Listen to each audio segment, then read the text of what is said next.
તો કેમ છો અમારા વાલા વિદ્યાર્થી મિત્રો? કોન્સ્ટેબલ બનવા માટે કેટેગરી વાઇઝ કેટલા માર્ક્સ હોવા જરૂરી છે, સંપૂર્ણ માહિતી આપીશું. હાલ અમારી જે પણ ઓફિશિયલી કટ ઓફ બનાવવાની ટીમ છે પણ કટ ઓફ બનાવી રહી છે ભાઈ કોન્સ્ટેબલનું, કે એમાં કેટેગરી વાઇઝ કેટલા માર્ક્સ હોવા જોઈએ. હાલ હું તમને થોડાક ડેટા આપું છું જેથી કરી તમને અનુમાન લગાવી શકો. અને તેમાં તમે જે પણ યુટ્યુબ પર અત્યારે હાલ ઘણા બધા એવા વિડીયો વાયરલ થયા છે કે જેમાં તમને કહે છે કે ભાઈ 80 માર્ક્સ હશે તો પણ સિલેક્શન થશે ને એવા વિડીયો છે એ દોઢ લાખ ઉમેદવારોએ જોયેલા છે. તો આ 1.5 લાખ ઉમેદવારોમાંથી પછી એની કોમેન્ટ ઓફ હોય છે પાછી, જેથી કરી તમે એને કંઈ પણ ના શકો. અને ઘણાની કોમેન્ટ ઓફ હોય છે અથવા ઘણાની ઓન પણ હોય છે. તો ઓન હોય છે એમાં એવી કોઈ કોમેન્ટ આવતી નથી. એમ કહે છે કે એસટી અને એસસી, હવે એસટી અને એસસી કેટેગરી એટલે એમને એમ લાગે છે કે ભાઈ એસસી અને એસટી કેટેગરીના ઉમેદવારોને કંઈ આવડતું નથી અને એને છે એ ઓછા માર્ક્સ હોય તો પણ એનું સિલેક્શન થઈ જાય. તો ભાઈ એસસી અને એસટી કેટેગરીના ઉમેદવારો જેવા છે કે જે સારા એવા માર્ક્સ કવર કરી શકે છે. અને એણે એમ જણાવેલું છે કે ભાઈ એસસી કેટેગરીના ઉમેદવારને ભાઈ 80 માર્ક્સ હશે તો એનું સિલેક્શન થશે, અને એસટી કેટેગરીના 80 અથવા 80થી ઓછા હોય તો પણ એનું સિલેક્શન થઈ જાય છે. એટલે મહિલાઓને કંઈ ચિંતા કરવાની જરૂર નથી. ભાઈ મહિલાઓને જો 80ની નીચે માર્ક્સ હશે તો પણ સિલેક્શન થશે. પહેલાં ભાઈ 80 નીચે માર્ક્સ હોય તો તમે મને કહેજો કે સિલેક્શન થાય છે કોઈનું. હવે ઘણા કોમેન્ટ કરશે કે તો નાપાસ હોય. ભાઈ નાપાસ જ ગણાય ને યાર, એનું સિલેક્શન જ નહીં થઈ શકતું. કારણ કે પાર્ટ એની અંદર છે એને 32 માર્ક્સ અને પાર્ટ બીની અંદર છે એ ટોટલ મિત્રો તમારે 40% છે એ માર્ક્સ હોવા જોઈએ. કેટલા ટકા? 40% માર્ક્સ હોય એટલે તમારું સિલેક્શન થાય છે. પરંતુ અહીંયા જે પણ કટ ઓફ કહે છે એણે એ એનાલિસિસ જ નથી કરેલું ભાઈ. અમે ફૂલ એનાલિસિસ સાથે તમને કહેવાના છે. અત્યારે જો હું તમને વાત કરું તો ઘણાએ એમ કીધેલું છે કટ ઓફમાં કે ભાઈ ઓપન કેટેગરી છે, ઓપન કેટેગરીનો કટ ઓફની જો હું વાત કરું મિત્રો તમને અહીંયા, તો જો મિત્રો ઘણાએ કીધેલું છે એ પ્રમાણે હું જો તમને ઓપન કેટેગરીની વાત કરું તો ઘણાએ ઓપન કેટેગરી માટે અહીંયા 95 માર્ક્સ કીધેલા છે.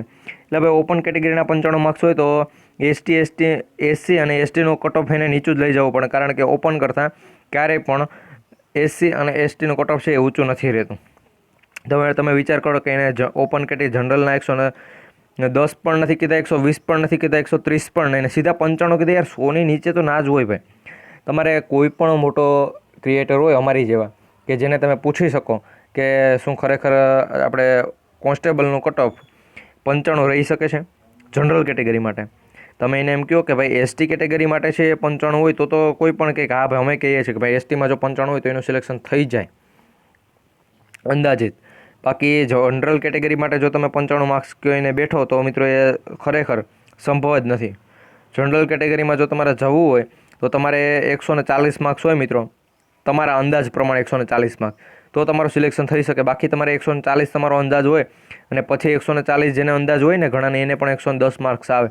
એટલે અંદાજિત 110થી લઈને 130 સુધી માર્ક કટ ઓફ રહેવાનું છે. હું તમને અત્યારે ખુલ્લું જ કહી દઉં છું. 110થી ભાઈ 130 સુધી અમારો આખો એનાલિસિસ અત્યારે હાલ બની રહ્યું છે તેમાં પણ જાણવા મળે છે 110થી લઈને 130 સુધી.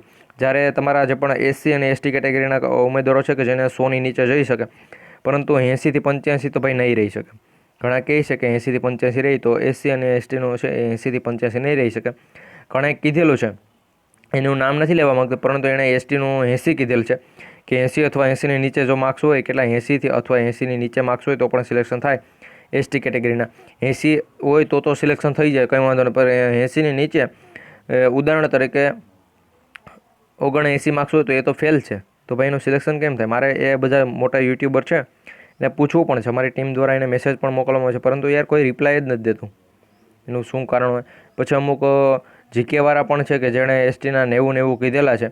જો એને એસસી એસટીના 90 કીધા, એસીબીસીના 95 કીધા, એ હું નામ નથી લેવા માંગતો ભાઈ કઈ ચેનલે કીધું. બાકી એ ચેનલવાળા કે અમે ક્યાં આવું કીધું ને તમારે ક્યાં અમારી ચેનલનું નામ કહેવાનું આવે. એટલે આપણે એવું કંઈ નથી ખોટું પડવું. બાકી તમારે કેટલું ફાઇનલ કટ ઓફ રહી છે, એમાં કુલ કેટલા વિદ્યાર્થીઓ પરીક્ષા આપી, જેમ કે 2 લાખ અને કેટલા ઉમેદવારો પરીક્ષા આપી મહિલા તથા પુરુષ, એ બધું અમે તો છે તમને જણાવી દઈશું. તો એના માટે આપણી ચેનલ છે એને ફટાફટ સબસ્ક્રાઈબ કરી લેજો, કારણ કે જેમ તમે સબસ્ક્રાઈબ કરશો એમાં મારું કામ થોડુંક વધારે વહેલું થશે અને ફૂલ અપડેટ સાથે અમે તમને જણાવવાના છે. તો મળીશું ફરી એક નવા વિડીયોમાં. જય હિન્દ, જય ભારત.